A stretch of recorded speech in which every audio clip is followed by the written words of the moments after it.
Bonjour et bienvenue pour ce passe jeune, ce parcours jeune réalisateur, donc deuxième atelier.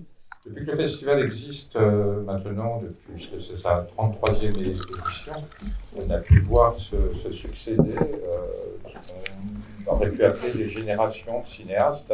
Et on s'est aperçu que finalement, ce n'était pas vraiment des générations parce qu'elles s'entremêlaient au fil du temps, et que finalement, c'était plutôt comme ça, des vagues successives qui nous faisaient arriver des nouveaux cinéastes qu'on dit émergents. Souvent, on dit que ce sont les cinéastes de demain. C'est bizarre de dire cela parce que, en vérité, grâce au festival de films courts, sont des cinéastes d'aujourd'hui, voilà, qui font des films courts. Et ici, à Côté Court, on considère que les films courts ne sont pas que des tremplins vers le long métrage. Ce ne sont pas des passages obligés pour aller vers le long métrage, et que les films courts sont des vrais films, et qu'on ne raconte pas une même histoire ou en 10 minutes, en 30 minutes, en 45 minutes, en 59 minutes. C'est vrai que plus on va vers des durées longues, plus on va vers une narration qui s'apparente au long métrage.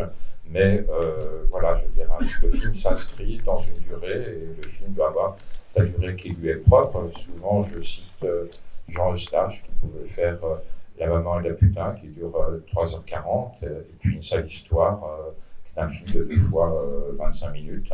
Voilà, donc chaque film doit avoir sa propre durée. Et c'est le sens qu'on essaie de donner, nous, à nos sélections, c'est-à-dire de choisir non pas des films qu'on va appeler cartes de visite ou des films formatés, mais des films qui font des vraies propositions de cinéma et qui trouvent une forme narrative originale qui correspond à ce qu'ils ont envie de raconter. Alors voilà, on avait envie de mettre en avant un certain nombre de cinéastes qui sont passés par Côté Court.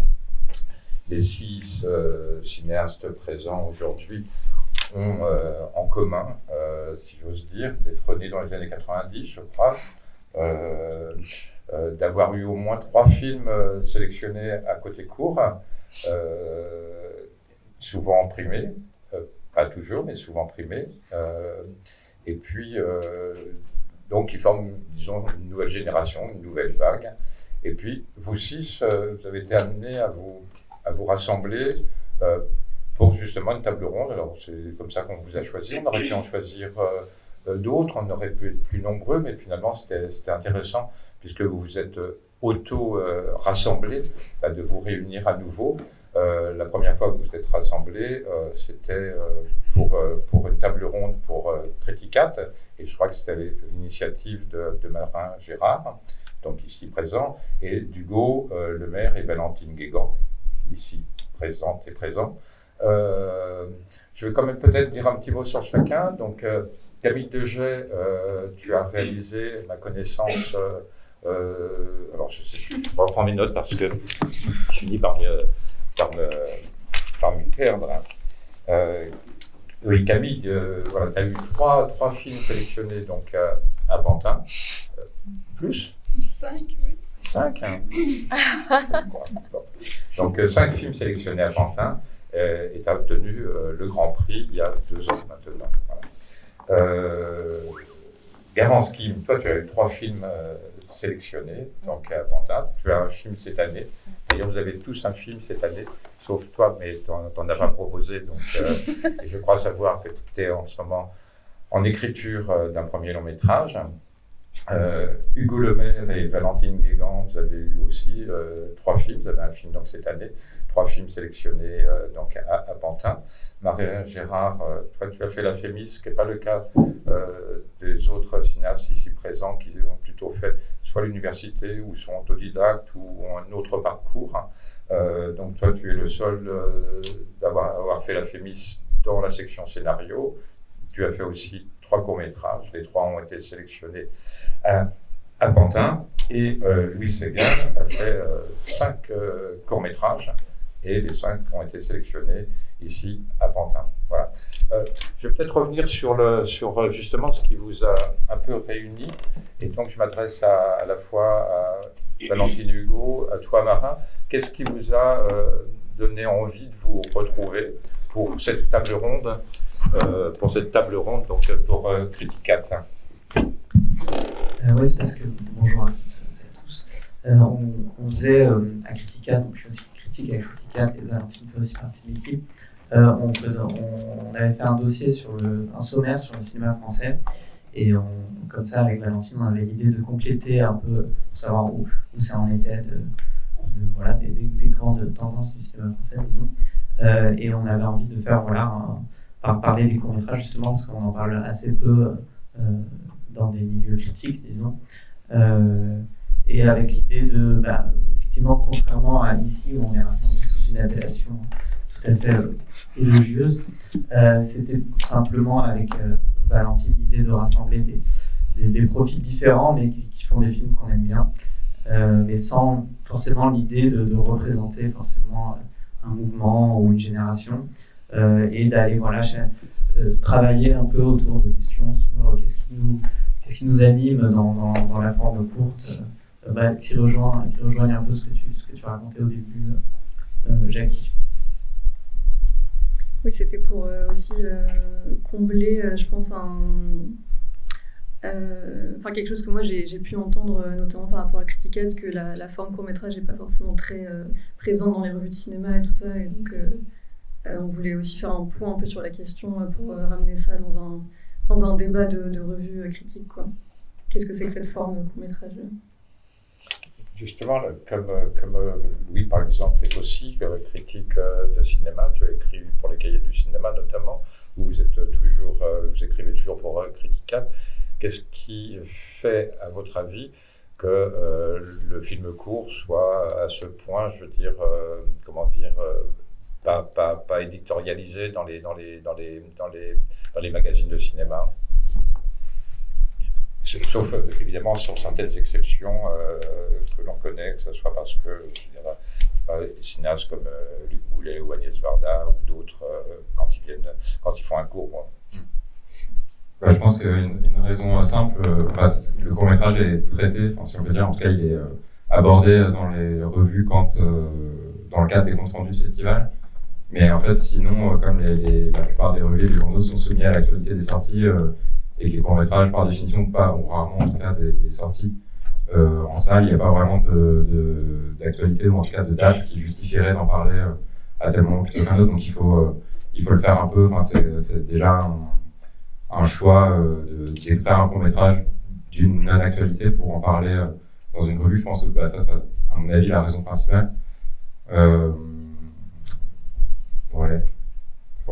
Je dirais ça. Après, je pense que je sais pas, les cahiers, il y a eu une époque où il y avait une page dédiée au court-métrage par mois, et puis c'est vrai qu'elle n'existe plus, ou en tout cas plus régulièrement. Donc, Alors, on va essayer de relancer un petit peu la conversation. Je vais vous demander à chacun d'entre vous de nous dire qu'est-ce qui vous anime, qu'est-ce qui vous a animé à faire un premier court-métrage, puis un second, un troisième, pour certains plus encore. Voilà, qu'est-ce qui vous anime vraiment pour s'inscrire dans cette forme-là, avec des durées souvent très, très différentes, parce que vous avez pu faire tous des films relativement longs, mais aussi beaucoup plus courts. Donc, qui correspond un peu à ce que je disais tout à l'heure, c'est-à-dire qu'un film doit avoir sa durée qui lui est propre. Voilà, donc je ne sais pas comment toi, Louis, par exemple, puisque tu as le micro en main, venant de la critique, tu as eu envie de faire un premier film, puis un second. Et puis derrière tout ça, est-ce qu'il y a l'idée, effectivement, qu'un jour, peut-être passer du court au long moi, j'ai commencé à faire de la critique il y a un moment maintenant, mais parce que je suis né un tout petit peu avant les années 90. Et en fait, j'ai commencé à faire de la critique avec déjà en tête l'envie de faire des films. Enfin, j'avais déjà cette envie-là, et donc j'ai commencé en autodidacte avec des amis qui eux aussi avaient envie d'en faire et qui en font, et qui d'ailleurs aujourd'hui font des films qui sont présentés à côté Grossi. Bref, donc on fait des films entre nous, mais sur le principe de une idée très simple, un week-end, on est là, on fait tous les postes, tous les rôles, et puis bref, du coup, c'était un peu l'envie de s'amuser, je dirais, enfin, ouais. Et tout en s'exerçant et en apprenant. Et ensuite, effectivement, selon chaque idée, par exemple, en fait, la question de la durée, en tout cas, elle varie vraiment en fonction mais c'est vrai que le passage long, je pense que ça va être un sujet peut-être qu'on va développer après, mais j'ai l'impression que c'est plus une question de durée, la question du passage du court au long. C'est vraiment une autre logique et une autre. Et là, c'est un peu confus ce que je raconte, mais en gros, je sais pas, par exemple, le film là que je présente cette année, le 8e étage, c'était vraiment une idée que j'ai eue et je voulais l'écrire très vite et le tourner très vite.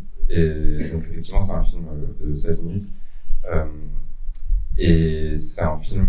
Enfin, j'avais pas envie d'en passer par le financement, les commissions, etc. Parce que ça rallonge beaucoup le temps, ça peut changer le scénario aussi au fur et à mesure d'éventuelles réécritures, en tout cas de retour de commission. Et le désir, je dirais au moins que la question du désir de faire le film, forcément, évolue dans le temps. Et pour les longs métrages, je sais que parce que c'est aussi mon cas, donc oui, j'aimerais bien faire des longs métrages, mais je suis en écriture et c'est vrai que le désir n'arrête pas de changer. En fait, on se retrouve face à un projet, on ne sait plus exactement quel était le désir initial, qui nous a poussé à le faire. Sur le court-métrage, j'ai l'impression que c'est un peu plus facile de tourner, de faire le film, de fabriquer le film dans l'énergie du désir premier, quoi. Je sais pas si c'est clair. C'est très clair. Et ça pose la question, et je pense que justement de la production. Parfois, certains cinéastes écrivent des courts-métrages, les déposent aux commissions et ça traîne. Souvent, ils suivent des refus, se désespèrent. Là, en l'occurrence, est-ce que les films dont tu parles ont tous été autoproduits ou ont été produits, disons, dans une société qui permettait cette liberté? Alors, dans mon cas, il y a plusieurs cas de figure. Là, celui-ci, donc je l'ai autoproduit pour le tournage, mais ensuite Barberousse m'a aidé à faire la post-production, enfin à financer la post-production et à faire la diffusion du film. Donc ça, c'est quand même très... je dirais que c'est la partie où vraiment être accompagné de producteur, c'est très utile et rassurant. Enfin, je sais pas, en tout cas, c'est de ne pas se retrouver tout seul avec son film terminé. Après, ça dépend. Marina Ella, que j'avais montré ici l'année dernière, lui, il a été produit, il a été financé. Donc, c'est avec Hippocampe, une société de production. En fait, chacun est un peu particulier, mais c'est vrai que j'alterne beaucoup même parce que je fais aussi du montage ou parfois je joue dans des films, mais c'est vrai que c'est beaucoup. En tout cas, je continue à travailler beaucoup sur des films autoproduits complètement, quoi. Il y a le film de François Rivière qui est montré, le film de Laura, Tulier. Oui, parce qu'il y a aussi des familles de cinéastes. Il y a Carmen Leroy, il y a Laura Thuillier qui a un film cette année, Quentin Pape-Pietro. Ça, c'est un peu la famille autour de Louis Séguin. Non, mais c'est vrai. Je veux dire, et je pense que c'est important de constituer comme ça, je veux dire, un groupe qui à la fois se soutient et s'entraide. C'est un peu ce qui se passe entre vous. Oui, complètement. On tourne un peu de poste sur les films les uns des autres, on se donne des coups de main, on se montre des films, on en parle beaucoup. Enfin voilà, on est vraiment. On est une sorte de bande d'amis. Et c'est sûr qu'on a commencé comme ça, et en fait, c'est très. Je sais pas, j'imagine pas trop faire autrement pour l'instant. Enfin, même dans le cadre d'un long métrage, en tout cas, c'est important, j'ai l'impression de trouver les techniciens aussi, évidemment, mais on pourrait parler parce qu'il y a quand même d'autres gens que ces gens-là qui font des films, qui travaillent sur les films, mais qui font les films des uns des autres. Je pense à Thomas Barry, par exemple, qui a fait le son 4 avec vous. Vous trois, en fait. Et aussi sur mon film Michael, etc. Et même les comédiens, parfois. Et même les comédiens, ouais. Je pense à Hugues Perrault, par exemple. Hugues Perrault, présent. Je sais pas, qui Marin, peut-être, parce que tu as un tout autre parcours, donc toujours la même question. Qu'est-ce qui t'a amené, toi, à avoir envie de faire des films? Tu as fait la Fémis dans la section scénario. C'était un choix volontaire de faire plutôt scénario que réalisation ou montage Oui, j'ai préféré faire scénario. parce que en fait en section réalisation on fait un peu un film par an à la FEMIS et j'avais pas envie d'être obligé à faire des films, enfin d'avoir ça, bon, c'était un peu sacré pour moi le fait de faire un film, ça doit venir un peu de soi, alors que être obligé d'écrire des scénarios ça ne m'arrangeait pas du tout, parce que le scénario est vraiment un outil de travail, c'est pas une finalité en soi, donc j'aimais bien l'idée de vraiment m'entraîner à écrire plutôt que m'entraîner à faire des films. Et le film que j'ai fait à la FEMIS en dernière année, L'espace rapide, qui avait été montré ici, c'était, parce qu'on fait pas de film normalement en scénario, c'était le film de fin d'études d'une élève en département production qui doit juste produire un film de quelqu'un de l'école, et donc ça arrive souvent que les élèves producteurs produisent des élèves en scénario, puisque souvent ils ont des désirs de film. Et non, mais j'avais envie de faire des films quand même en entrant dans cette école. J'ai aussi commencé à faire de la critique quand j'étais à l'école, à vrai dire juste après que j'ai tourné ce film-là. Mais je pense que j'avais aussi envie de faire un film, je pense, en réaction à tout ce que je voyais à l'école. Donc, j'avais pas l'impression que les films que je voulais faire étaient faits par d'autres élèves à l'école en même temps que j'y étais. Donc ça m'amusait un peu de... Voilà, ce film que j'avais fait quand j'étais à l'école, c'était un film en 3 parties dans le parc des Buttes-Chaumont, où il n'y avait presque pas d'histoire, c'est vraiment juste 3 scènes plus ou moins déliées avec des liens plus ou moins secrets entre les scènes. Et c'est vrai que j'avais un peu ce désir-là de... peut-être un peu puéril aussi, mais de contrecarrer un peu les choses que je voyais à l'école en tant qu'étudiant, et de faire un film qui n'allait pas trop dans le sens de mes cours, entre guillemets, de scénario. Justement, par rapport à ce que tu dis, est-ce que tu n'as pas le sentiment que ces écoles auraient tendance à formater un peu leur instruction et c'est un peu curieux, je le présente mal parce qu'il n'y a vraiment pas de cours de scénario, il y a vraiment juste des accompagnements sur des projets personnels. C'est vraiment une école qui laisse énormément de liberté aux élèves pour créer un peu ce qu'ils ont envie. Mais c'est vrai, après, dans la manière dont on a certains retours ou que sais-je, il peut y avoir cette sensation-là, mais j'ai l'impression que ça arrive un peu accidentellement, en fait, cette impression de formatage. Enfin, c'est assez... Il y a quand même des gestes extrêmement différents à l'école, donc parfois des films très radicaux qui, parce qu'ils sont fragiles, en fait, ne sortent jamais vraiment de l'école, même s'ils peuvent être envoyés en festival, ils ne sont pas forcément sélectionnés. Donc c'est quand même une école qui, de loin, a l'air un peu est plus bordélique qu'il n'y paraît. Mais après, c'est vrai que c'est plus une fois, disons, qu'on voit les premiers films, les premiers longs métrages d'élèves sortis de la FEMIS, on peut avoir cette sensation-là, je pense. Mais à mon avis, c'est plus lié justement à ce qu'on disait au cadre de production des premiers longs métrages en France, qui tend aussi à uniformiser un petit peu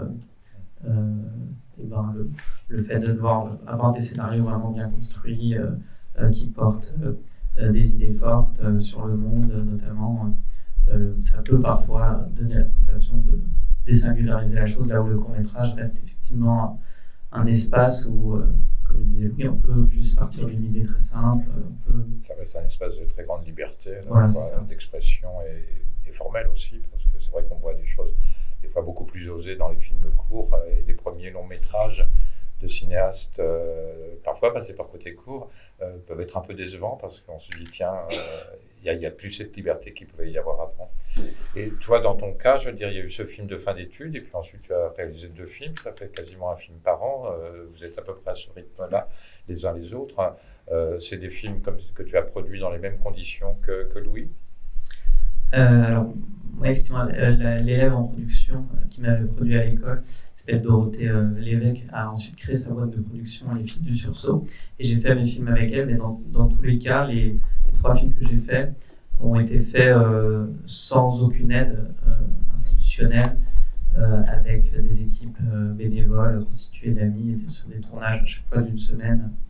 Donc même si je sais que Valentine et Hugo ont fait des films en autoproduction, on a parfois un peu la sensation d'avoir fait nos films en autoproduction. Mais donc les 3 films ont un système de production un peu similaire.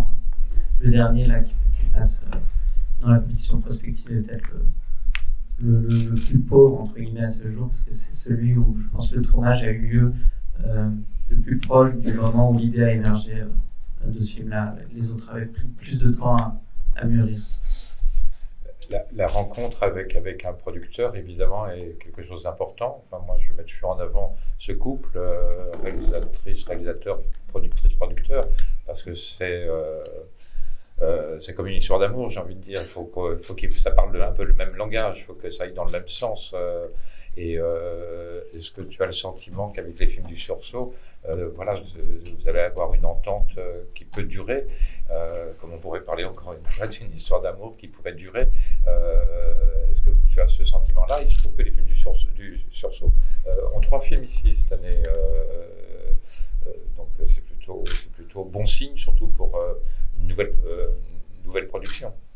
Oui, tout à fait. C'est un peu le rêve, en tout cas, de me dire j'aimerais bien toute ma vie faire mes films avec elle. Il y a quelque chose de très rassurant. En fait, effectivement, on parle un peu le même langage sur le cinéma, ce qui est important, même si forcément, moi aussi j'en suis au stade où j'essaie de développer un premier long. Le fait que ce soit son premier long à elle comme son premier long à moi, c'est aussi difficile pour faire exister le film. Mais en même temps, oui, c'est aussi un choix de rester avec elle et de continuer un peu ce chemin ensemble. D'accord. Alors, Hugo et Valentine, alors vous avez commencé, vous venez aussi de la critique, hein? Moi non. Non, Valentine, mais vous avez autoproduit votre premier film. Non seulement vous l'avez autoproduit, vous l'avez réalisé quasiment seul et vous jouez dedans. Donc c'est vraiment l'économie maximale, j'ai envie de dire. Voilà, comment est venu ce désir de ce premier film, et puis ensuite le second et maintenant ce troisième film. Non, en fait, on a eu vraiment. J'ai l'impression qu'on a eu beaucoup de chance, en fait, parce que on a fait ce film presque avant même de se poser vraiment la question de est-ce qu'on veut faire des films, est-ce qu'on veut les faire ensemble, est-ce qu'on veut être réalisateur et tout. Moi, j'avais plutôt envie de faire du scénario au départ, quand on était encore dans les études, mais à la fac et tout. On s'est rencontrés à la fac en études de cinéma. Et donc moi c'était plutôt le scénario, mais c'est Hugo qui a écrit finalement tout seul le scénario de C'est pas sérieux, du premier film dont tu parles. Et après donc ouais, on voulait juste, il se trouve que l'histoire était très simple et que comme on n'avait aucune notion de ce que c'était que faire un film, de ce que ça demandait et tout, on s'est dit il y a 2 personnages, il y a une maison, pourquoi, voilà, c'était un peu pendant le confinement, donc il n'y avait pas beaucoup de possibilité d'organiser un gros tournage et tout, donc voilà, il n'y avait pas d'enjeu particulier, donc on s'est dit qu'on allait faire ça comme ça, et finalement c'est en le faisant qu'on l'a fait à 2, qu'on l'a réalisé sans trop se poser la question de qui est réalisateur et tout, juste le film s'est fait, on a tout fait, donc on était un peu, comme ce que tu disais, multitâche au maximum, quoi. Et donc c'est à partir de ce premier film qu'il y a quelque chose qui s'est imposé naturellement on a envie de recommencer d'autres expériences, mais qu'on voyait plus comme des expériences et des aventures que vraiment comme des films. Et ça nous a donné en fait énormément de confiance, quoi. C'est complètement possible de tourner un film qui ressemble à un film en étant 2. Donc après on l'a fait avec 6 personnes et à chaque fois ça nous paraissait plus... poser des nouvelles questions et être plus ambitieux, mais tout en restant hyper simple à faire. Ouais, dès l'écriture, il y a la volonté de faire des choses faisables simplement aussi, de se mettre un peu des contraintes. C'est pas vraiment des contraintes parce que ça ouvre plein de liberté de restreindre la forme que prend le film. Et oui, du coup, nous, notre premier film, c'est vraiment un huis clos où on fait l'image, on fait le son, on a fait le montage, on a fait le post-prod tout seul. Vous étiez que tous les deux? Que tous les deux, ouais. Il y a juste la mère de Valentine qui était dans la maison et qui faisait les 3 panneaux du film, qui venait sur le plateau et qui était aussi un soutien un peu moral parce que c'était quand même un peu tendu parfois. On savait pas si on était, en fait on se voyait pas, il y avait personne derrière la caméra, donc on savait pas si on était bon, si c'était ridicule, on n'avait jamais joué, on n'avait jamais filmé, donc on savait pas du tout dans quoi on se lançait, quoi. Donc, parfois c'était bien qu'elle soit là pour en parler. Donc, c'est vrai quand on dit qu'on l'a fait tous les deux, il y a quand même une oreille à l'écoute sur le plateau, mais c'est un film qui du coup nous a coûté 20 €. Enfin, et on a pu le montrer ici. C'est ça qui était assez merveilleux, quoi, de pouvoir accéder à un festival alors qu'on ne savait pas du tout ce qu'on faisait. Enfin, on a fait un scénario de 35 pages. En fait, ça durait 40 minutes et on était vraiment pris de court par. On a un peu eu ça sur les 2 premiers films qu'on a fait, d'être pris de court par les films. Le suivant, on pensait pas non plus.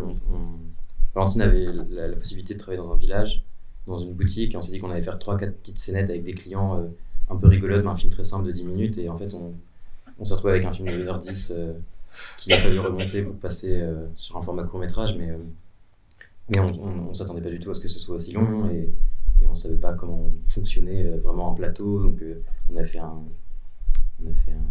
planning de tournage qui, je pense, ferait frémir n'importe quel assistant réalisateur aujourd'hui. Ouais. Réalisateur, réalisatrice. Mais donc, ouais, voilà, on apprenait vraiment en faisant, quoi. Ça a été beaucoup de. Donc, sur les 2 premiers films, il n'y a aucune personne qui a fait d'école, qui a fait de formation. Donc, tu parlais de Thomas Barry tout à l'heure, qui s'est retrouvé à faire le son sur ce film alors qu'il sortait d'un master de littérature. Enfin, c'était un peu.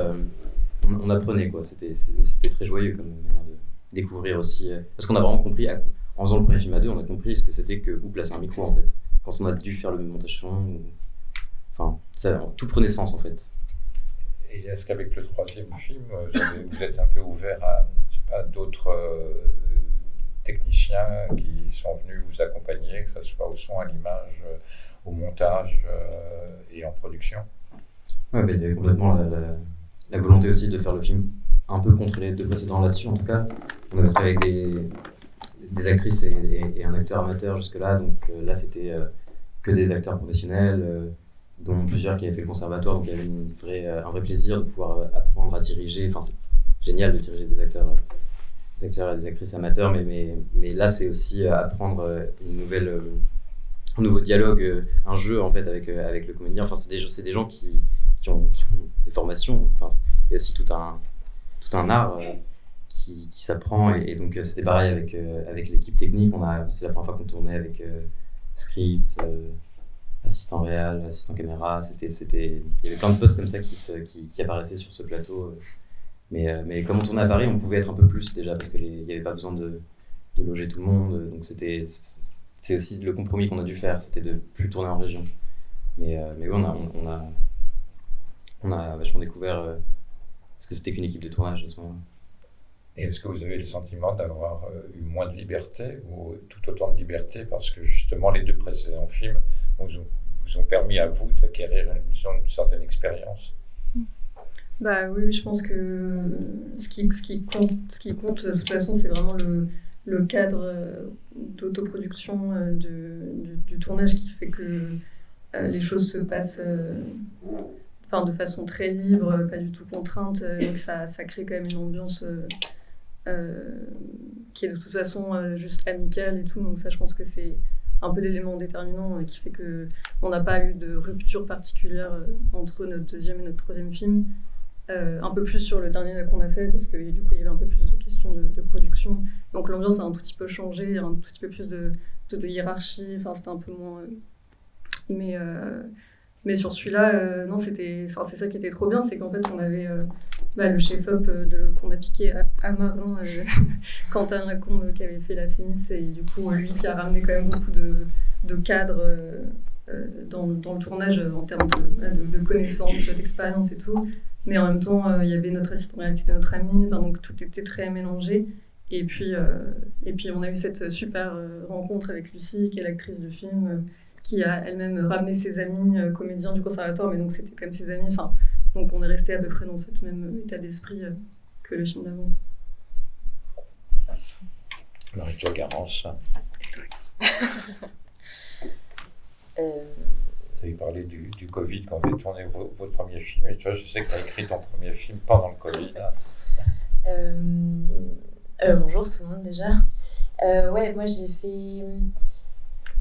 non, mais à vrai dire aussi, ça me faisait penser Moi j'ai un bac littéraire option ciné que j'avais fait à Nantes, et c'est qu'en arrivant à Paris pour la fac, j'ai fait une fac de ciné ensuite, que j'ai découvert le format court-métrage, et que j'ai pris conscience que c'était Parce que, enfin, je veux dire, au lycée, on nous en faisait faire, mais je prenais ça comme des exercices scolaires. Et c'est en arrivant ici que j'ai ouï dire que, ouais, il y avait des boîtes de prod qui organisaient des projections pour montrer leurs films, que c'était souvent ce qui menait justement les réas à faire ensuite des longs.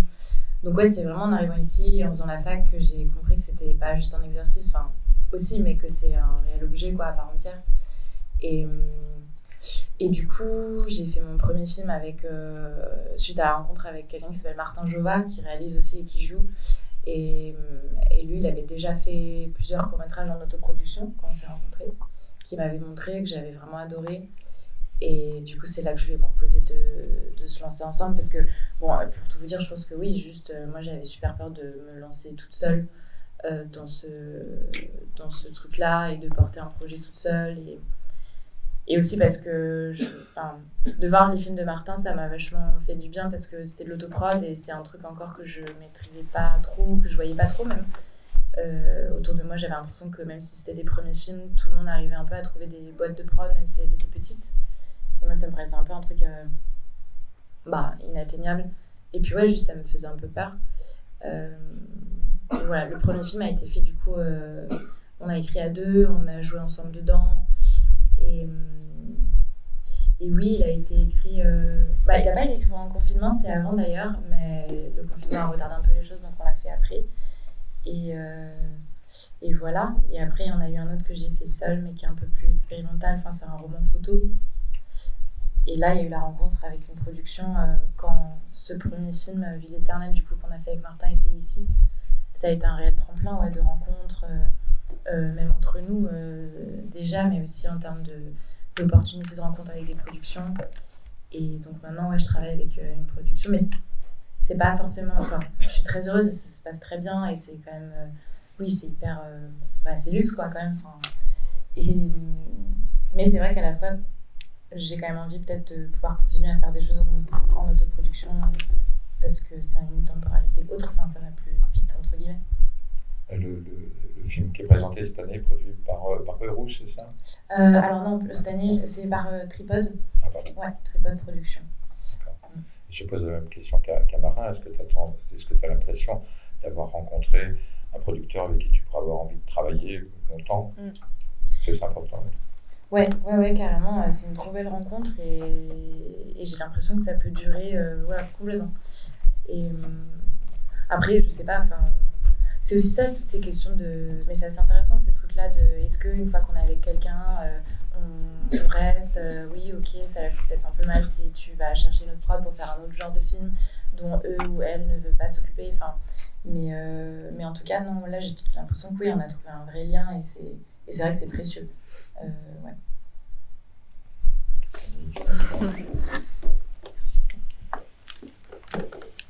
La même question, je veux dire, comment t'es venue l'envie de faire un premier film qui était aussi autoproduit, si je me souviens bien.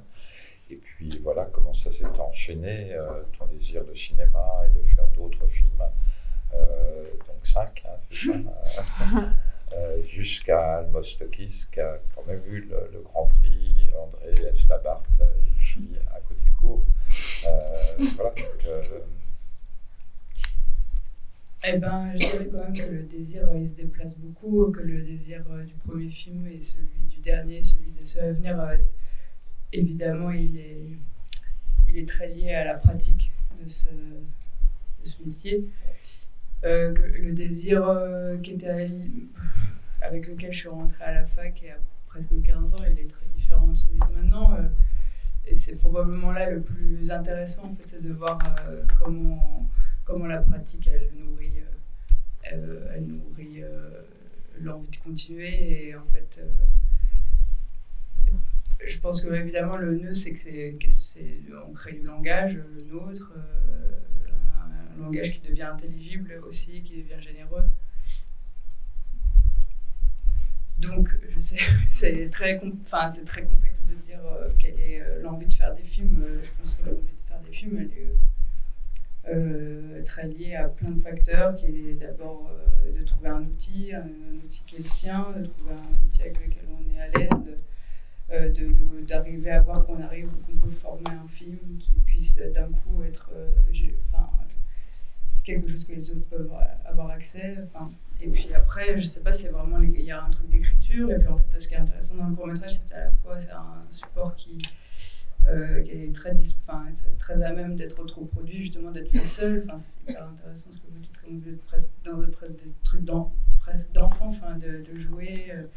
Et qu'en fait, à l'intérieur de ce support, en fait, on peut passer de ça et après être vraiment, par exemple, très bien produit et en fait se poser plein d'autres questions et aussi des questions que contiennent le cinéma et plus généralement le cinéma l'industrie, le long métrage. Et du coup, avec, je pense, ces environnements de production, les désirs changent aussi. Et moi, à mon endroit, je vois que ce qui se passe, moi, dans mon trajet, ça fait presque 10 ans maintenant que j'ai quitté la fac, parce que j'ai fait une fac de cinéma où j'ai produit mon premier film comme on fait mes fins d'études. C'était ce premier film qui était en 2015 ici. Je dirais que vraiment il y a quelque chose de la précision, en fait, d'avoir envie d'être de plus en plus précis, de trouver quelque chose d'exact dans l'écriture. Moi, j'ai fait des films expérimentaux à la base, j'ai trouvé comme la narration c'est venu très progressivement et en fait la narration, de créer des films de plus en plus écrits, de plus en plus narratifs, ça permet aussi de rencontrer de plus en plus de techniciens, enfin de pouvoir faire les films à plusieurs. En fait, c'est vraiment quelque chose de très il y a quelque chose de structurel en fait dans les films et comment de plus en plus... Oui, c'est vraiment la précision. En ce moment, je suis un peu obsédée. Là, finalement, je réécris quand même un nouveau court-métrage parce que j'ai eu de l'argent pour... Alors, ce qui est très nouveau aussi, par exemple, parce que d'habitude, on fait les films sans argent et après, maintenant, des fois, il y a de l'argent qui arrive et on n'a pas écrit encore de film. Et c'est aussi intéressant. Et finalement, moi, je me rends compte que j'ai envie vraiment d'être précise dans les choses. Là où, en fait, avant, je faisais plus confiance à de l'intuition, à presque des trucs un peu très DIY, enfin, d'avoir des images, arriver après à glaner des choses après.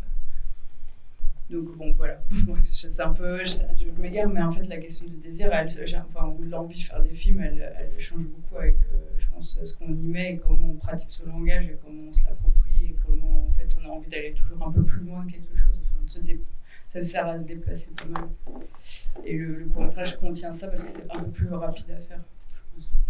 Et est-ce que toi aussi, tu as pu rencontrer finalement une production qui te permet là maintenant de pouvoir avancer et peut-être te projeter dans un premier long métrage? Oui. Mon parcours avec les producteurs, c'est un peu... en fait, moi j'ai rencontré mes premiers producteurs à la fac, on est vraiment pareil dans l'idée de famille, on s'est tous rencontrés, on avait presque 19 ans, et on a tout construit ensemble, enfin, ce qui en fait était aussi très... c'est comme la liberté, en fait, la liberté, j'ai l'impression qu'elle a plein de significations différentes, enfin, elle se déploie dans des choses différentes. Notre liberté à l'origine, quand on était jeune et qu'on n'avait pas un rond, enfin, c'était de pouvoir être ensemble et de se soutenir. Après, en fait, on change, on évolue, on voit que les besoins ne sont pas les mêmes. Donc, moi, j'ai fait 5 films avec des gens avec qui j'ai plus envie de travailler maintenant, parce que pour plein de raisons qui seraient très intéressantes de parler par ailleurs. Mais en fait, finalement, de faire des films permet de rencontrer d'autres personnes qui sont sensibles et qui proposent d'autres manières de travailler. Moi, je crois pas aux histoires d'amour éternel, donc je pense que c'est bien de... Je pense que c'est très intéressant. Enfin, un producteur est l'interlocuteur probablement le plus privilégié sur le long terme. Donc, rencontrer aussi des nouvelles personnes permet un peu de se challenger. Enfin, c'est-à-dire que le confort, c'est chouette d'avoir des gens qui te connaissent bien, c'est vraiment quelque chose, mais je pense que aussi de se mettre un peu au défi de rencontrer d'autres personnes, de pouvoir aussi être un peu ancré dans justement ce qu'on a envie de défendre. Mais la réponse c'est oui, j'ai trouvé des super personnes, mais je sais que je travaillerai aussi avec d'autres gens les prochaines années. Je pose toujours cette question par rapport à la rencontre avec un producteur.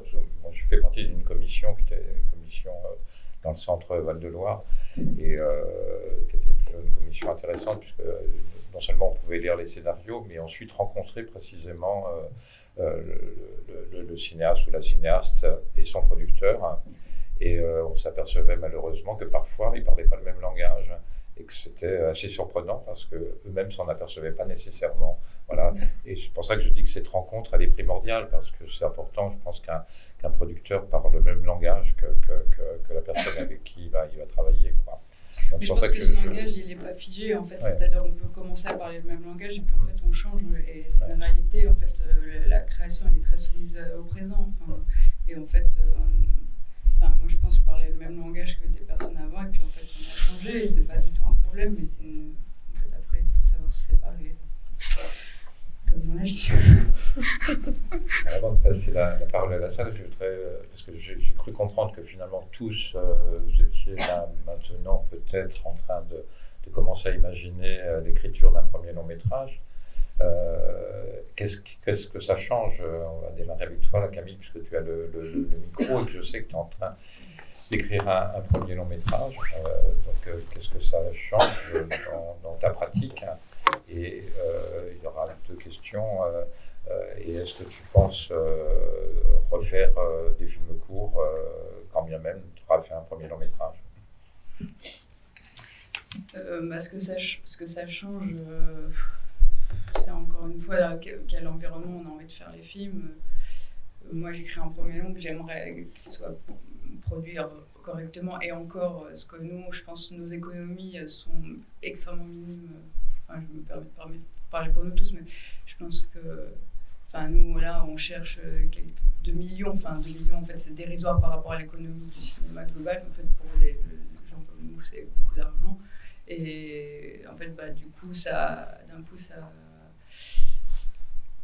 calibre en fait beaucoup le rapport au travail, puisqu'en fait d'un coup on est obligé de se soumettre en fait à cette économie, et que cette économie elle demande de prendre du temps, de l'écriture. C'est aussi une forme de langage en fait auquel il faut adhérer, qu'il faut comprendre. Donc il faut comprendre les ressorts, tout ce parcours un peu du financement en fait, qui est, je pense, un peu différent, et particulièrement nous qui avons eu la chance de pouvoir faire des films un peu de manière un peu plus sneaky, un peu plus voilà, là, il n'y a pas trop le choix. C'est-à-dire, donc, forcément, ça formate un peu, ça a un peu tendance à dénaturer un peu les envies premières. Et du coup, ça travaille vachement la ténacité, la question du désir aussi, la question de rester droit un peu dans quelque chose qu'on aura envie de défendre, des intuitions qui sont, le sensible, en fait, qui est quelque chose qui n'est pas particulièrement un argument financier. Donc, moi, je pense que ça forge plein de choses. Et puis, justement, là, ça me donnera envie de refaire du court. Mais justement, ça l'a un peu déplacé. Et je trouve ça pas inintéressant. Enfin, je trouve qu'en fait, moi, je parle de mon point de vue, ça me demande une exigence qui, en fait, je trouve, va me servir pour un cours qui sera probablement très différent de ce que j'ai fait avant.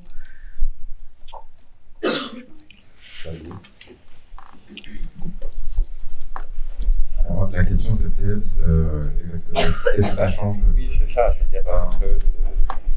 dire, pour tous les 6, j'ai le sentiment, puis c'est un petit peu la raison pour laquelle on vous a invité, c'est que vous avez fait vos films courts dans une très très grande liberté, à la fois d'écriture et de réalisation.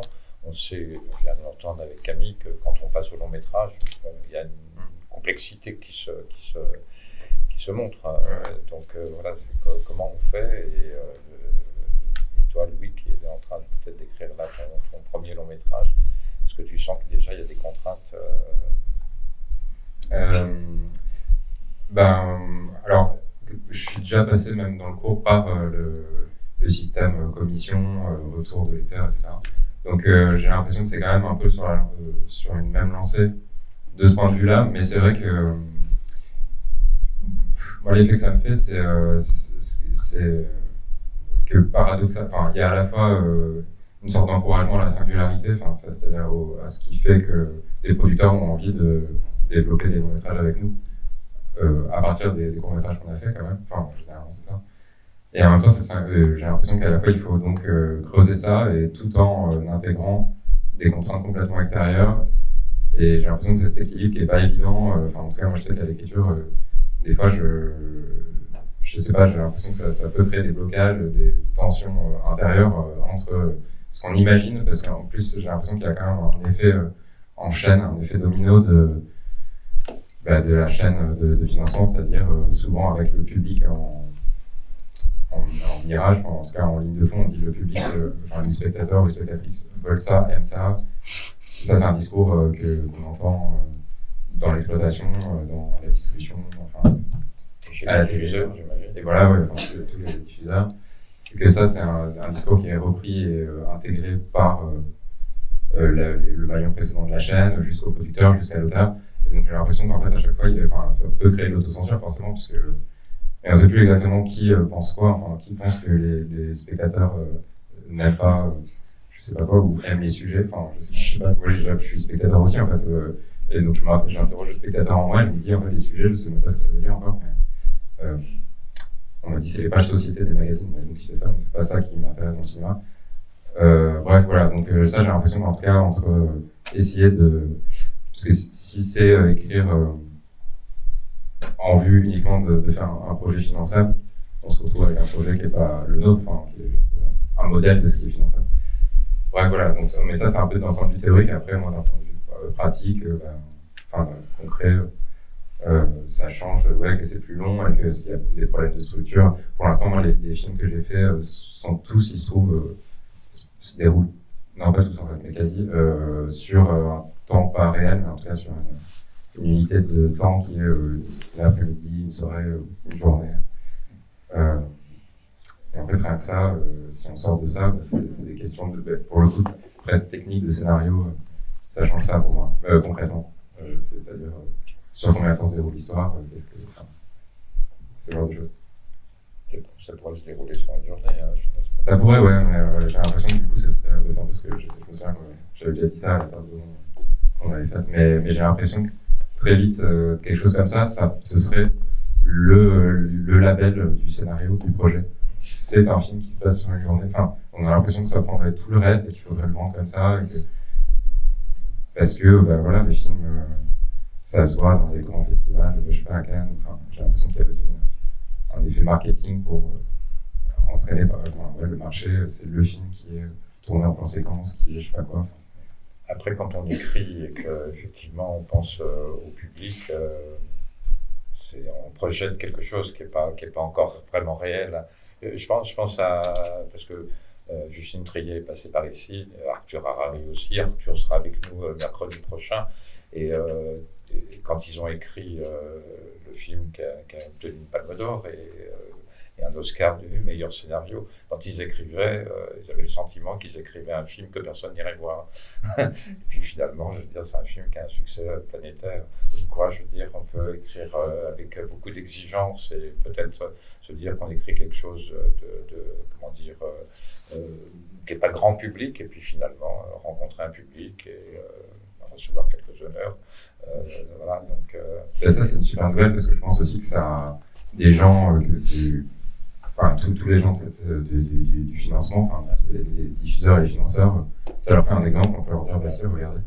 Et en fait, maintenant, mais après, le risque aussi, c'est qu'ils veulent produire plus que des choses comme ça, financer des films de procès ou des films. Et juste, est-ce que tu reviendras quand même au cours Là, par exemple, l'ultième étage, j'étais déjà en cours d'écriture du long, et puis en fait, j'ai eu cette idée, je l'ai fait. Moi, j'ai envie de continuer à tourner, en fait, parce que aussi, sinon, c'est aussi une activité, parce que c'est un métier, on va dire, réalisateur, mais en fait, on pratique tellement peu en temps passé, je veux dire, sur un plateau, parce que si on cumule tous les temps de tournage, là, de nous 6, en fait, je sais pas combien de temps ça fait, mais je trouve que c'est important aussi de le pratiquer, juste pour... parce que ça entretient à la fois le désir et les idées, et puis même, c'est agréable, quoi. J'ai envie de continuer à faire sur mes films ou sur ceux des autres, participer. C'est pour ça que je fais du montage aussi, parce que j'aime beaucoup. C'est une place que j'adore. Moi, c'est particulier parce que j'ai écrit des longs métrages avant de faire des courts métrages, parce qu'à la FEMIS, en scénario, on écrit un long métrage par an. Et du coup, j'ai fait un court métrage en 4e année, mais avant, j'avais déjà écrit des longs métrages qui n'existeront jamais.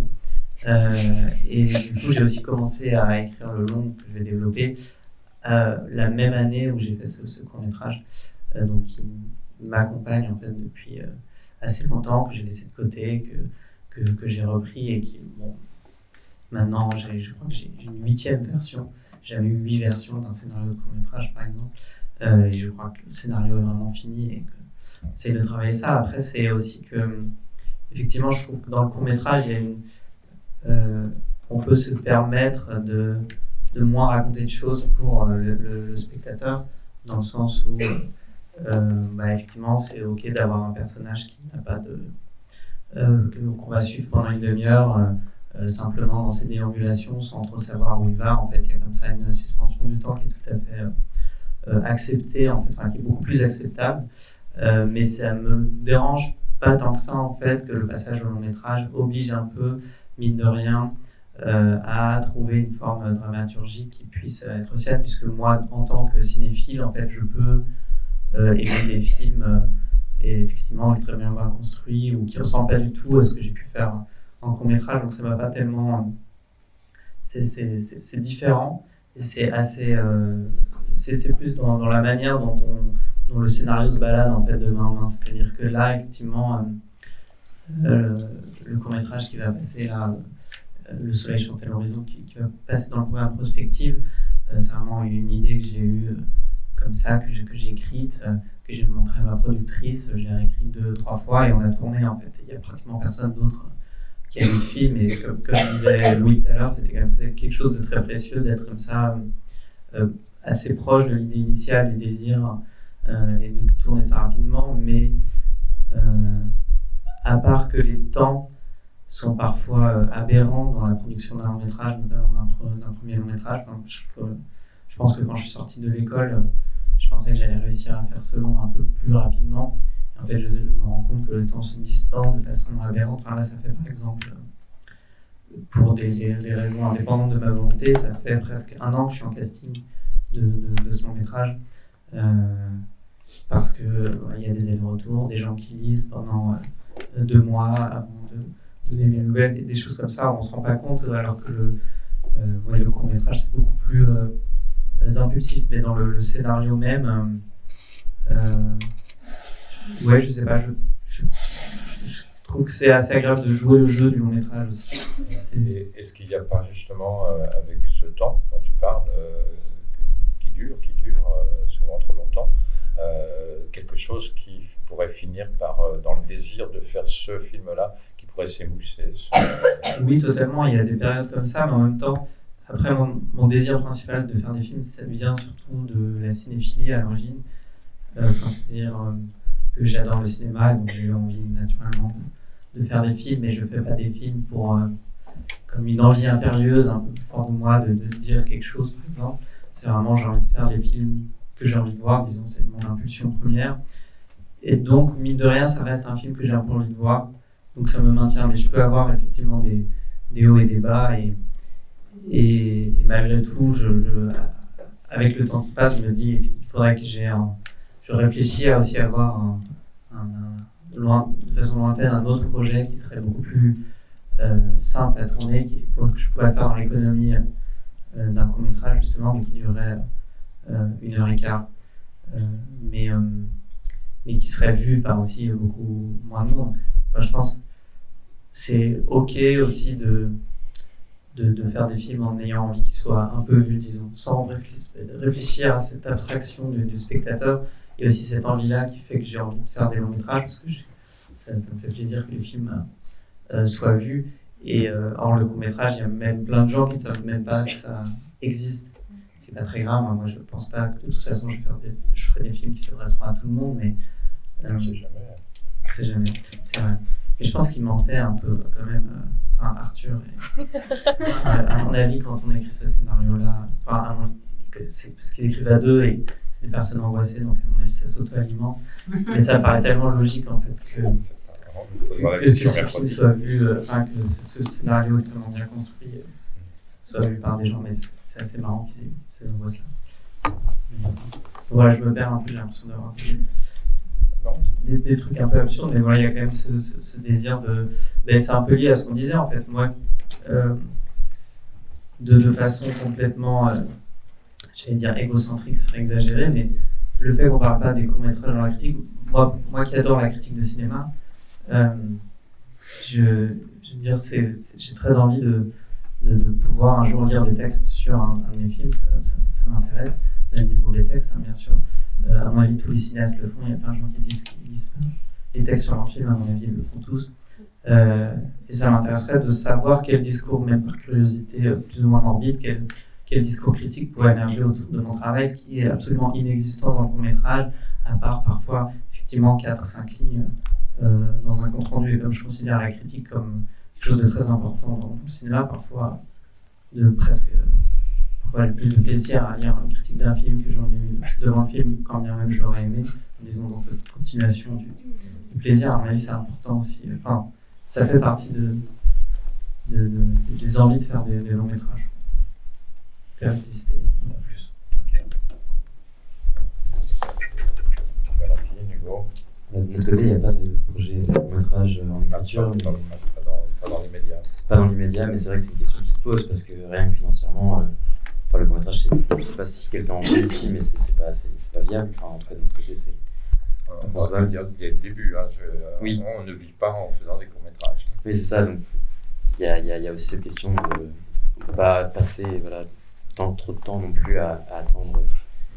Enfin, il y a cette question-là qui se pose aussi, donc qui fait que l'écriture du long métrage. Vous êtes plutôt dans l'écriture d'un nouveau cours. Hein.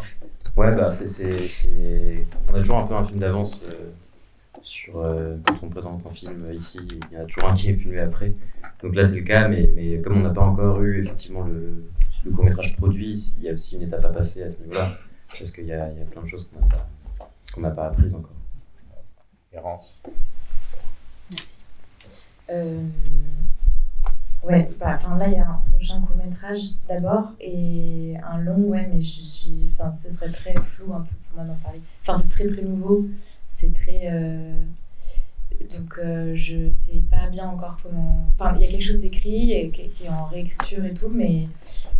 Et par contre, oui, qui a été initié toute seule, mais c'est vrai que. J'ai l'impression que de toute façon, personne n'écrit vraiment seul un long métrage. Enfin, il y a toujours en tout cas quelqu'un qui, sans parler de coécrire, mais quelqu'un qui intervient régulièrement. Et donc ça, c'est des questions que je commence à aborder justement avec la productrice. Mais de pouvoir en parler vraiment très concrètement, là, je pourrais pas. Enfin, c'est vraiment un peu le début. Mais par rapport à ce qu'ont pu dire, je sais pas, Camille, Louis ou Marin, je veux dire, sur justement les contraintes que peuvent apporter l'écriture d'un long métrage, est-ce que déjà tu en as le sentiment Surtout, oui, en termes de structure, comme disait Louis, et puis aussi de désir assez mouvant, comme disait Camille, en fonction de beaucoup d'éléments qui se heurtent ou qui, au contraire, glissent très bien ensemble, et de la vie en général.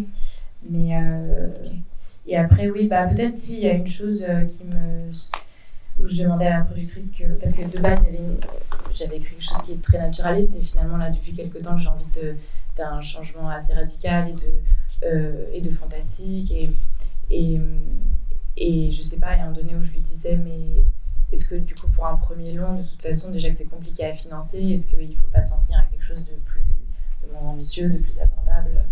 Et elle me disait non, enfin faut déjà écrire et puis on verra ensuite effectivement s'il faut déporter un peu des envies et des ambitions, mais donc ouais, peut-être ces choses-là, mais bon, encore une fois, ouais, c'est tout frais, enfin voilà, j'ai pas encore beaucoup d'expérience là. Mais il y a un court-métrage à venir. Oui, ouais. Donc, je me retourne vers vous maintenant. Est-ce qu'il y a des questions? J'imagine, hein? Oui, il y a beaucoup de magistères. On va commencer pour devant. Merci. Bonjour. Donc vous avez fait plusieurs courts-métrages que je n'ai pas eu encore la chance de découvrir, mais j'ai de voir. Est-ce que c'est tôt vous avez su quelle était votre patte de réalisateur, réalisatrice, et justement pour suivre dans cette même touche, cette même patte. Je ne sais pas si je suis claire. Si. Ou justement, si tu disais, tu avais des idées différentes, mais en même temps, sûrement ton producteur, ta productrice veut plus suivre dans cette même ligne éditoriale, entre guillemets. Mais est-ce que peut-être tout de suite, dès le premier court-métrage, on peut dire « Ah, je pense savoir quelle est ma touche à moi » ou c'est à force de faire des films que vous dites ok, je crois que je suis plus comme ça. Pour répondre, mais c'est hyper dur comme question, je trouve. Moi, je n'arrive pas à définir si j'ai une patte ou non. Et j'ai du coup pour l'instant pas l'impression. Et c'est plus du coup peut-être pas une question de ça, mais de thématiques abordées. Où je me rends compte qu'en fait il y a un fil à chaque fois. Il y a toujours un truc qui est du même ressort. Après, en termes de pattes, comme tu dis, tu veux dire en termes de mise en scène, d'esthétisme, de choses comme ça. Ça, c'est plus presque du coup aux spectateurs, spectatrices de nous le dire. Et c'est ça qui est assez intéressant au moment des échanges après projection ou plus tard, mais de voir où est-ce que vous nous racontez de nous-mêmes et de ce qu'on échange du coup ensemble. Mais du coup, moi, c'est un truc que j'arrive pas à déterminer toute seule. Je sais pas si...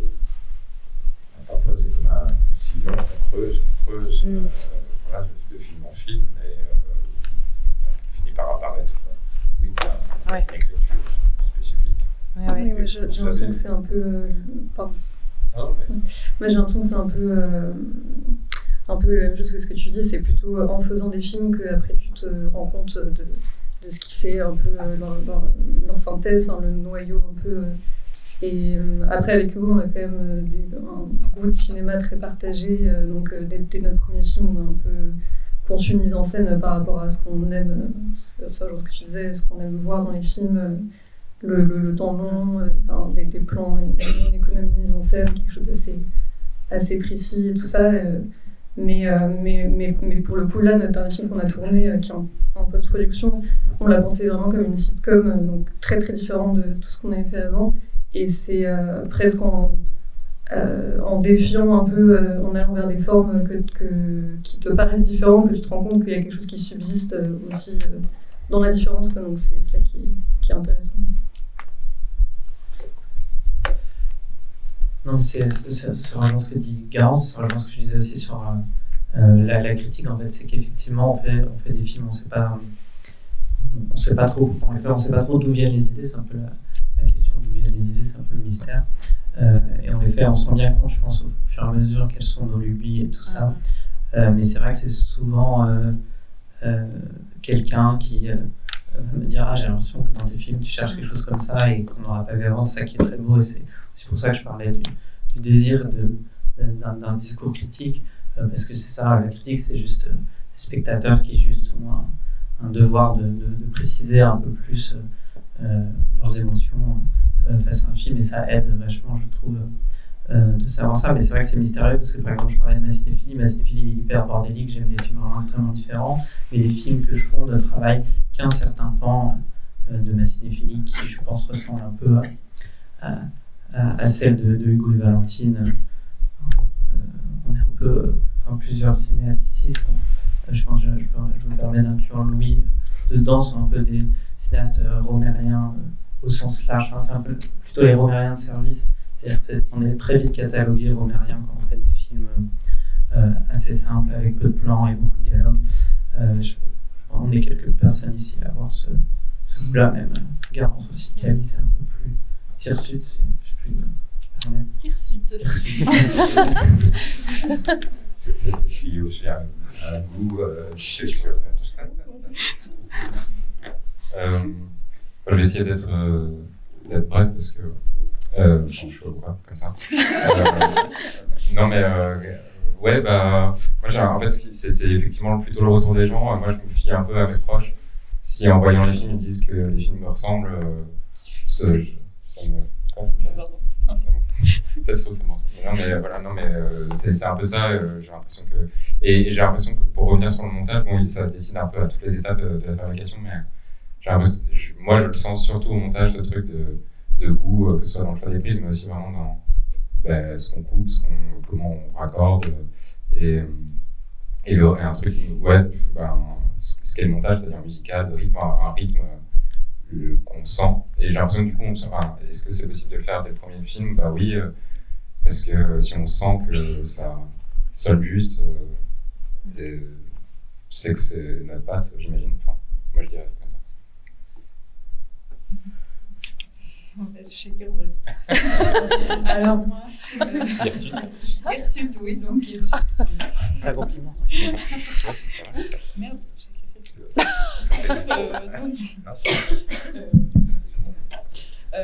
non, bah, je sais pas, je pense que c'est de la recherche. Après, comment on mène cette recherche, j'imagine que quand on a quelque chose qu'on aime, on le cherche.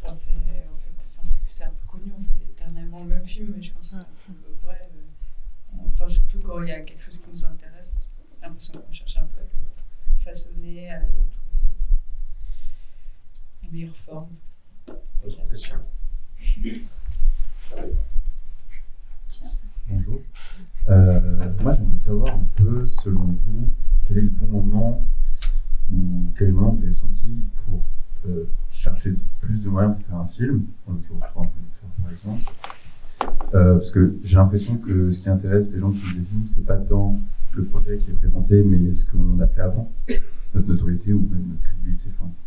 Et puis au-delà de ça, la deuxième question, c'est est-ce que vous avez la vie de votre activité, ou si vous en avez une de secondaire, laquelle, et si ça aiguise votre envie de cinéma. Voilà, on va faire des films.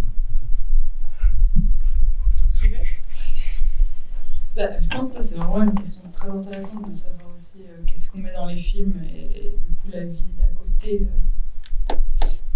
C'est pas vraiment une réponse à la question, mais quand même, en fait, c'est aussi.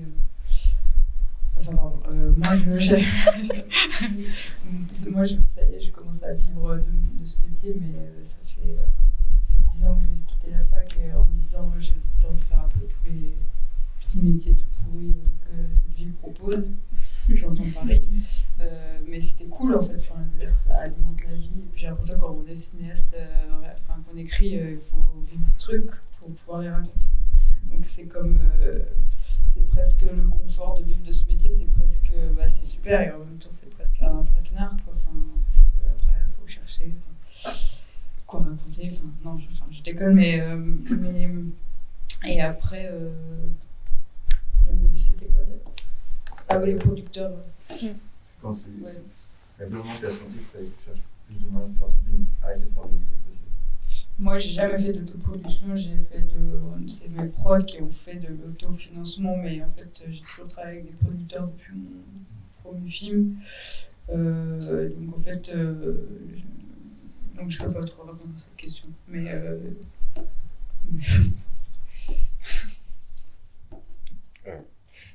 non, alors je sais pas si à chaque fois en fait ça multiplie. Juste pour dire, moi je suis intermittent, donc, mais pendant longtemps j'avais des boulots alimentaires aussi. Voilà, et puis plein de statuts critiques, donc je pigiste aussi, auteur, auto-entrepreneur, donc un peu un mélange de tout.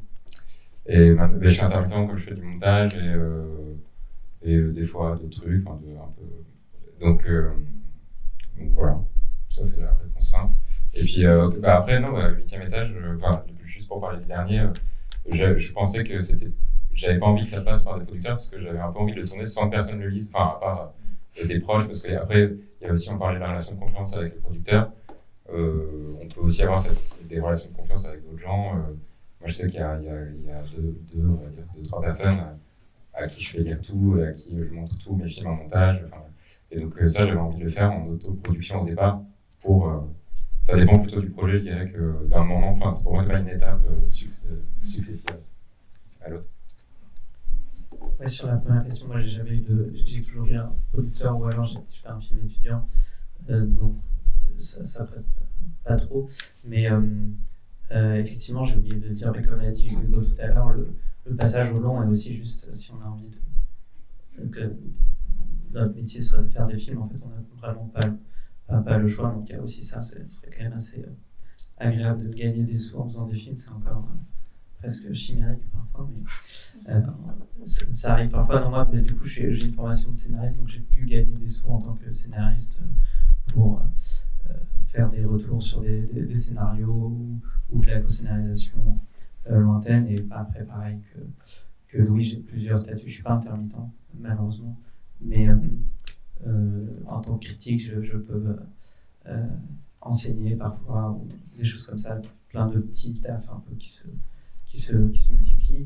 Et après, dans le développement du long, par exemple, j'ai quand même eu une aide à un moment à la réécriture qui m'a permis de vivre un moment tout en écrivant. Mais c'est vrai que dans le court-métrage, j'ai jamais gagné de sous pour avoir réalisé les courts-métrages que j'ai fait. Mais personne d'autre sur le tournage, ça aurait été... C'est normal d'une certaine manière.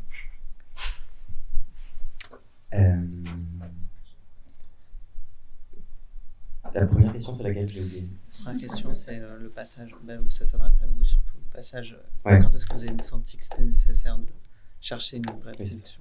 Ça, c'est au fur et à mesure. En fait, c'est pour ça qu'on a fait aussi le premier film à deux, c'est parce qu'on connaissait personne.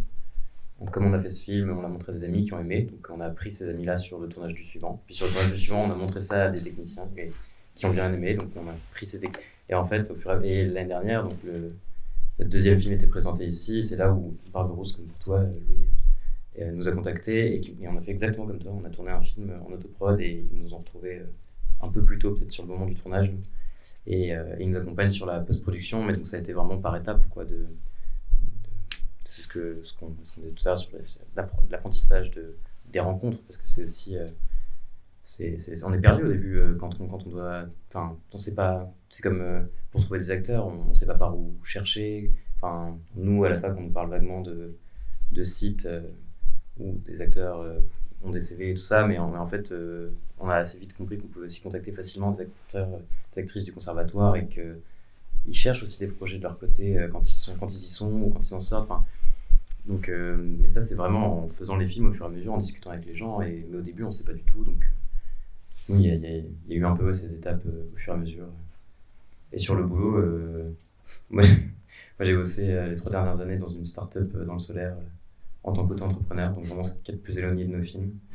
Et ça m'a servi à rien pour les films. En tout cas. Il n'y a pas eu de gain.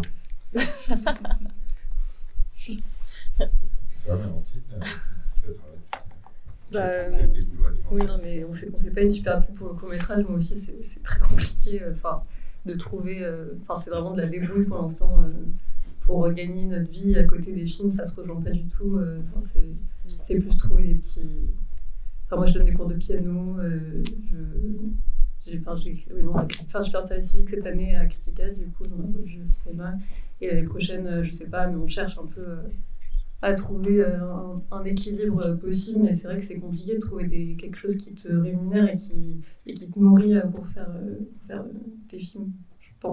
Je trouve. Après, je pense que c'est là, oui, c'est vrai qu'on dépeint le truc. Mais voilà, c'est des choses, on fait plein de choses à côté. Et oui, moi je garde des enfants, j'ai un CDI garde enfants et je joue. Mais en fait, quand t'as envie et que t'es bien dans ce que t'es en train de faire, oui, tu vas pas vivre du court-métrage, mais du coup, ça va t'amener un peu naturellement à devoir faire plein d'autres petites choses autour et ça va être cool. Je pense que là, on est quand même tous et toutes heureux et heureuses de comment ça se déroule. Même si oui, parfois, t'as l'impression d'avoir la tête un peu explosée en plein de trucs différents que tu dois faire. Mais bon, ça reste quand même très, très chouette tout ça. Et moi je sais que la prod c'est venu aussi du fait que à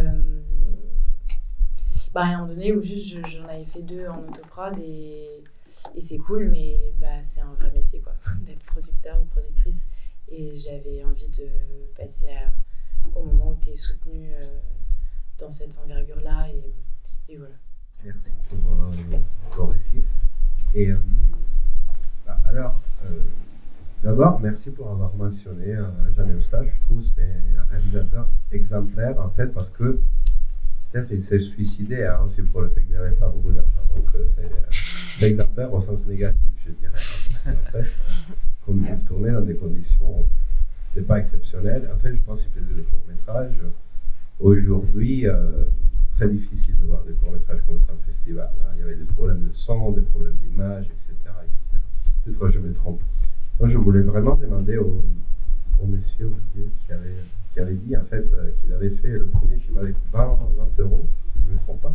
À 20 euros, moi je suis producteur, on n'achète même pas le scotch pour je sais pas, c'est ce qu'on peut faire.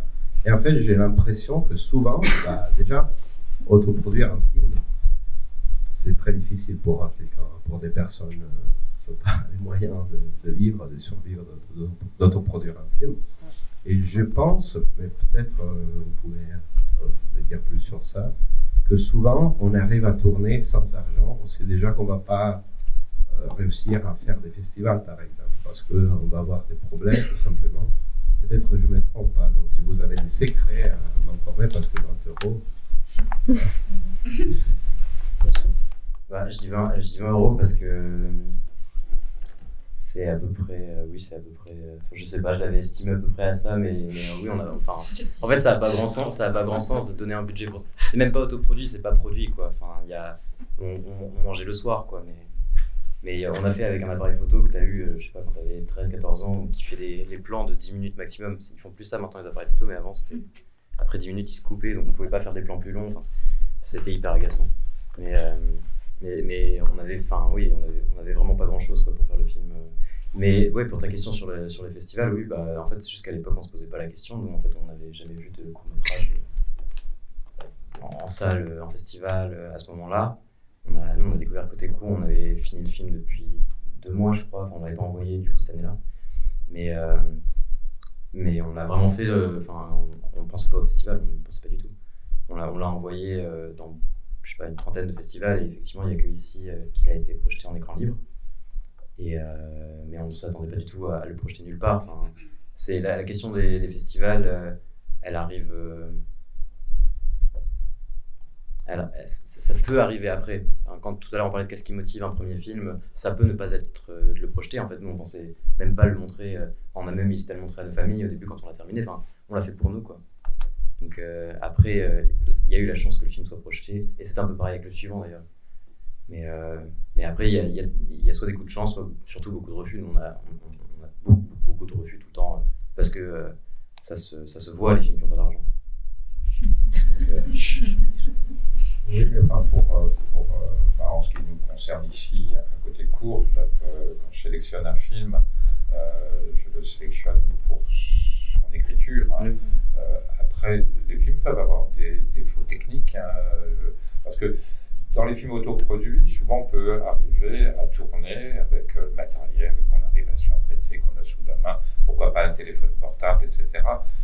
Là où ça va coûter peut-être un peu, et je pense que vous serez tous d'accord, c'est à la post-production, parce qu'à un moment donné, il va y avoir du mixage, de l'étalonnage, des travaux de finition, qui ont un coût, mais je veux dire, sinon, un film autoproduit va coûter, sinon 20 €, va quand même coûter à minima, je ne sais pas, vous sauriez dire un chiffre Après, moi, juste, j'ai l'impression que pour répondre à revenir sur le truc des 20 €, c'est que paradoxalement, en fait, un film, plus t'es peu nombreux dans une équipe et moins il coûte cher. Donc c'est aussi ce truc-là, c'est que nous, nos 2 premiers films, premier on était 2, après on était 7, avec les actrices, avec voilà, toute l'équipe comprise. Et c'est dès que tu commences à te dire ça va alléger le tournage de prendre plus de monde et de répartir plus les tâches, où finalement c'est là où la logistique se complique et la régie, nourrir les gens, tout ça. Donc c'est aussi ça l'équilibre qu'il faut trouver, mais plus tu fais les choses simplement et moins tu as besoin de moyens, en fait. Et sur la question du festival, j'ai quand même l'impression que Côté Court a vraiment une exception précieuse sur le fait d'accueillir comme ça des films un peu de tous horizons, mais c'est vrai qu'on peut parfois avoir la sensation que dans certains festivals, des films sont montrés simplement parce qu'ils ont eu des aides diverses et variées et qu'il faut bien qu'ils soient montrés, puisque les festivals, c'est un peu le seul moment où sont projetés des courts-métrages, à part quand les films passent à la télévision ou sont achetés par des chaînes. Et donc c'est vrai qu'on peut avoir cette sensation dans certains festivals, même si ce n'est pas le cas ici, effectivement, de films qui sont montrés parce qu'ils ont eu des aides et que ça s'enchaîne un peu, et que d'ailleurs souvent dans ces festivals-là, quand d'un coup il y a un film qui... d'ailleurs tu dis autoproduction, mais je rejoins autofinancement aussi. Quand il y a un film qui d'un coup a eu moins de financement, souvent ça fait un peu une bouffée d'air au milieu des films très travaillés, mais c'est sûr qu'à mon avis, l'autoproduction empêche effectivement d'accéder à certains festivals. Par exemple, moi, C'est pas sérieux. je suis fan de leur premier film, c'est pas sérieux. C'est effectivement un film, ça se voit qu'il a coûté 20 €. Moi j'adore cette pauvreté-là dans le film, je la trouve vraiment belle. Oui, il y a je l'aime vraiment le film en tant que cinéphile, et en même temps je suis pas du tout curieux par rapport à comment je vais en festival. Quand je suis allé à des festivals, que les festivals n'aient pas pris le film, à mon avis c'est une erreur, mais c'est une erreur parce que c'est important de montrer des bons films, mais effectivement il y a ce plafond de verre qui existe. Bonjour, alors je m'excuse par avance, je vais peut-être dire un gros mot, mais qu'est-ce que vous pensez de l'arrivée des IA ? C'est quoi votre rapport à ça ? Est-ce que vous pensez que ça va changer vos pratiques, votre métier ? Qu'est-ce que vous en pensez ? Séché, genre. C'est drôle, c'est souvent les questions qu'on pose à des cinéastes hyper confirmés en fin de débat après un gros film, donc c'est un peu bizarre. Non, je pense pas qu'on y pense beaucoup ici, c'est plus à mon avis quand même à Hollywood. On pense à ces choses-là, mais pour l'instant j'ai l'impression que les IA sont quand même des outils de reproduction de choses qui existent déjà, et que de toute façon au cinéma on cherche avant tout un regard, qu'importe ce qu'il porte. Donc pour l'instant je ne suis pas inquiet en tout cas, mais il y a des formes bizarroïdes d'IA qui sont pas inintéressantes. Mais bon, pour l'instant on est plutôt spectateur que. Il faut aller poser des questions à mon avis à des scénaristes de séries de la Silicon Valley qui à mon avis sont très inquiets.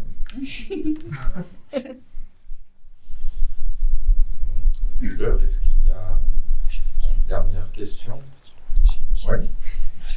Bonjour, merci pour cette conversation. Moi, je me demandais, en vous écoutant, vous avez peu parlé de l'autofinancement, et j'ai l'impression que vous n'êtes pas passé par là, ou très peu passé par là par rapport à vos carrières.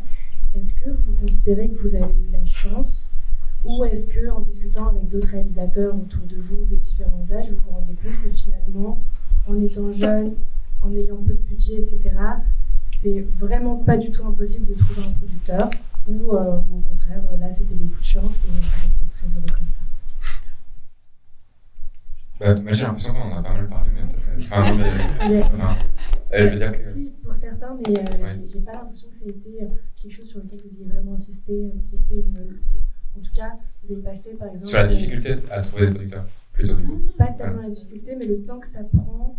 J'ai l'impression que là, par exemple, au bout du deuxième, vous en avez trouvé un. Toi, je crois que tu disais que tous tes courts-métrages avaient été publiés. Ah oui, mais il y a. Et c'était plutôt dans ce sens-là de est-ce que là, ça avait été des coups de chance ou vraiment juste. Non, pardon, je pense qu'il y a un amalgame sur le fait d'avoir un producteur et avoir de l'argent. Non, je dis pas que ça a été des grosses productions, mais c'était aussi le fait de trouver quelqu'un qui croit au projet et de trouver un soutien, un accompagnement. Oui, mais c'est vraiment pas la même chose. Enfin, c'est-à-dire que même ce qu'on appelle l'autoproduction, l'autofinancement, et je pense qu'on l'a pas assez dit, mais qui sont deux choses assez dissociées. L'autoproduction, c'est-à-dire vraiment n'avoir vraiment aucun autre interlocuteur que soi-même. L'autofinancement, ça veut dire qu'il y a une société de production, mais qu'il n'y a pas de financement public. Enfin, c'est que du fonds privé. Et moi, j'ai fait tous mes films à moins de 10 000 €. Les premiers, ils ont coûté 200 €, et je travaillais en argentique et j'ai fait du Super 8, du 16 mm. Pour l'autoproduction, je pense que l'autofinancement, on peut en parler beaucoup parce que je pense qu'on vient quand même tous de là à la base assez fort. Et sur la question aussi de la précarité, de ce qu'est nos vies liées à la production de nos films. Moi, je pense que je pourrais en parler beaucoup, mais j'ai l'impression que c'est pas trop le sujet. Mais j'ai l'impression qu'en tout cas, c'était quand même très inhérent au début de mettre la main à la pâte à tous les endroits, d'être. J'ai l'impression qu'on a tous appris à faire avec vraiment peu. Avoir un producteur, c'est d'avoir quelqu'un avec qui on peut principalement échanger, faire un peu front ensemble, c'est-à-dire n'être pas que tout seul, mais par exemple, ils sont deux, donc c'est déjà vous êtes déjà en miroir d'une sorte de. Vous avez déjà un dialogue, vous êtes déjà privilégiés l'un avec l'autre. Mais je sais pas, moi j'ai fait tous mes premiers films. films où je filmais seule, j'accumulais des images, et après je montais un peu seule des fois avec quelqu'un, et puis en fait après il y avait un film, et là les prods prenaient en charge le film, s'arrangeaient pour trouver quelqu'un qui pouvait prêter une salle de mixage à un endroit, quelqu'un qui pouvait bien... Enfin, en fait c'est quand même vachement de débrouille pendant très très longtemps. Et après, après, on pourrait parler de tous les systèmes d'aide, mais il y a des aides post-prod où on présente des films déjà terminés, qui nous permettent d'avoir de l'argent. Mais... Enfin, j'ai l'impression que quand même, on est vraiment de la génération hyper débrouilleuse. Ça m'intéresse qu'on dise que... Enfin, on a vraiment fait des films vraiment tout seul, enfin, je pense. C'est ce que vous avez certainement un peu en commun, tous oui, ici. Je crois. Et justement, de faire vos films dans une très grande liberté et certainement d'enchaîner les films souvent un par an, ce que n'arrivent pas à faire d'autres cinéastes qui, eux, passent par les systèmes d'aide, que ce soit le CNC, un préachat de télé, etc. Et ce qui rallonge évidemment énormément les délais. Mais aussi ce qui provoque des fois beaucoup de désillusions parce qu'on met beaucoup de temps à écrire un projet, à le réécrire pour que ça corresponde à ce qu'attend une commission. Finalement, le film n'est pas retenu, donc le projet tombe à l'eau et le temps passe et parfois les années passent. Je pense que quand les cinéastes en viennent à autoproduire ou à autofinancer leurs films, c'est parce qu'ils n'en peuvent plus de passer par les arcanes des systèmes de financement qui sont longs et compliqués. Il se trouve qu'à Pantin, je veux dire, pas mal de films finalement qui ont eu des grands prix. Je pense à Opium de Pablo Dury, qui était un film autofinancé. Je pense à un autre film de Nicolas Leclerc, qui s'appelait Les rues de Pantin, qui dure 59 minutes. Alors quand on reçoit ça, je veux dire qu'on est à Pantin, on se dit oh là là, qu'est-ce que c'est? Bon, finalement le film, je le sélectionne et il a le Grand Prix. Je donne deux exemples comme ça de films autofinancés qui étaient des films relativement longs et qui ont obtenu un Grand Prix. Et pour les mêmes raisons, c'était des cinéastes qui n'en pouvaient plus de déposer des projets où systématiquement ils étaient boulés et puis voilà, je veux dire. Alors je ne sais pas si c'est votre cas à vous aussi d'essayer d'échapper en tous les cas au maximum à ces systèmes de commission qui sont souvent trop lourds et trop longs à mettre à faire un retour. Après, pour répondre quand même, oui, je pense qu'il y a une part de chance. Enfin, moi, j'ai fait une école de cinéma, donc je me sens un peu extérieur à ça. Mais effectivement, mes films, j'ai jamais eu d'argent pour les faire. Ça a toujours été autofinancé avec les moyens du bord. Mais si j'ai bien pu avoir une équipe bénévole, c'est parce que j'ai rencontré des gens à l'école avec qui je me suis bien entendu, qui pouvaient accepter par intérêt pour le projet ou par amitié de faire le film gratuitement, comme ça, une semaine. On fait un film ensemble, donc oui, il y a quand même, on peut se sentir chanceux de faire des films comme ça, mais voilà. Et oui, après, il y a, en tout cas dans le court-métrage, ça me semble parfois logique d'éviter, pas d'éviter les commissions, c'est absurde d'éviter, on peut tenter quand même, mais de réussir à s'organiser pour tourner de toute façon, parce que ce serait dommage de ne pas le faire quand c'est faisable, simplement en essayant de vraiment réunir des gens. Voilà. Est-ce que l'un d'entre vous a déjà eu un film aidé par le CNC, par exemple? Pardon, Est-ce que l'un d'entre vous a déjà eu un film aidé par le CNC? Ah oui. Ouais. Mais désolé, je suis non, mais c'est bien, tant mieux. Je veux dire, mais avant production, avant qu'il soit. Avant réalisation. Oui. Ouais. Sur scénario. Ouais, Marina Leda, le film qui était montré l'année dernière, il avait eu la contrib, comme on l'appelle. Voilà. J'étais content. C'est quand même pas mal. Non, mais voilà, enfin. Et un préachat télé? Ah non, alors ça. Non, moi non plus. Télé, c'est autre chose. Ouais. Préachat. Et des régions. Région, ouais. Oui. Moi, enfin, je sais pas. Est-ce qu'il y aura une toute dernière question? Oui? Allez. Ça sera la dernière. Juste par rapport aux aides, ça dure combien? Parlez dans le micro. Ouais. Par rapport aux aides, ça prend combien de temps à avoir? À la fois région et puis la nourriture, tout ça. Je ne sais pas si d'autres d'entre vous ont fait l'expérience. En tout cas, sur ce film-là en question, c'était vraiment rapide comme financement. Enfin, c'est-à-dire, on a eu la région dès le premier dépôt, c'était la Nouvelle-Aquitaine, et on a eu l'aide du CNC. Il y a eu une réécriture, enfin une petite aide à la réécriture déjà, mais qui impliquait que le projet passait directement en plénière après. Enfin, parce que je sais pas si là je parle, mais peut-être que. En gros, il y a une première commission de lecteurs, et ensuite, il y a une sélection de films qui passent en plénière, et là, il y a des films aidés ou pas. Et donc, en gros, ça a pris 1 an entre le premier dépôt et le chiffrage, c'est-à-dire le moment où on a pu savoir qu'on allait tourner, un peu plus d'1 an. Et c'était très rapide. Ta production était une société connue? Non, pas trop, non. Voilà. C'était Hippocampe, c'est la première fois qu'il avait ce stade-là. Est-ce que vous avez envie de rajouter quelque chose pour clore ce moment de rencontre, compte tenu de ce qu'on s'est dit au début, c'est-à-dire que vous vous êtes retrouvés ensemble pour précisément parler du cinéma? Est-ce que vous avez envie est-ce que vous avez le sentiment d'avoir poursuivi la conversation que vous aviez entamée pour Criticat? Ben oui, je crois, mais non, mais j'ai l'impression qu'il y a quand même des choses qui reviennent, quoi. Il faut essayer d'être, dans le court-métrage en tout cas, d'être proche de son désir initial, et d'essayer de ne pas attendre indéfiniment si on a la chance de trouver des collaborateurs, j'ai l'impression. On a parlé du rôle de la critique. Est-ce que justement un festival, c'est un lieu aussi où on peut rencontrer, sinon des critiques, en tous les cas d'autres cinéastes, mais aussi des spectateurs? Est-ce que ces moments d'échange sont des moments importants? En quelques mots. Ouais, complètement. Je trouve que c'est vraiment... c'est le moment où en fait, puis on confronte un film, parce que même quand on est entouré, même avec des producteurs, des monteurs, des amis, etc., en fait, ça reste quand même, on se retrouve un peu seul avec son film, parce que tout le monde fait sa vie avec d'autres choses. Nous, c'est notre film, donc je sais pas, on attend quand même qu'il soit montré, donc oui, c'est le moment.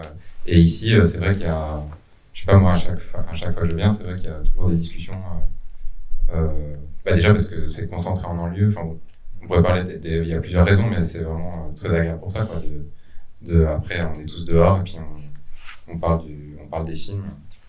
Et puis c'est très précieux d'être vu par des gens qui ne nous connaissent pas, parce que c'est vrai qu'avant ça, il peut y avoir une projection d'équipe ou des choses comme ça, et on a déjà des sentiments qui émergent par rapport au film, mais c'est vrai que c'est toujours très intéressant qu'il y ait des spectateurs qui vraiment ne nous connaissent pas, ne sachent rien du film, qui voient le film. C'est un peu le grand mystère à chaque fois. Et puis nous, on a presque rencontré tous les gens avec qui on travaille ici. Donc, il y a une vraie richesse aussi de rencontres pour les films d'après. Clarence? J'ai pas de... Je sais pas quoi dire. Toi, Camille? Le mot de la fin. Vous donnez pas le mot de la fin.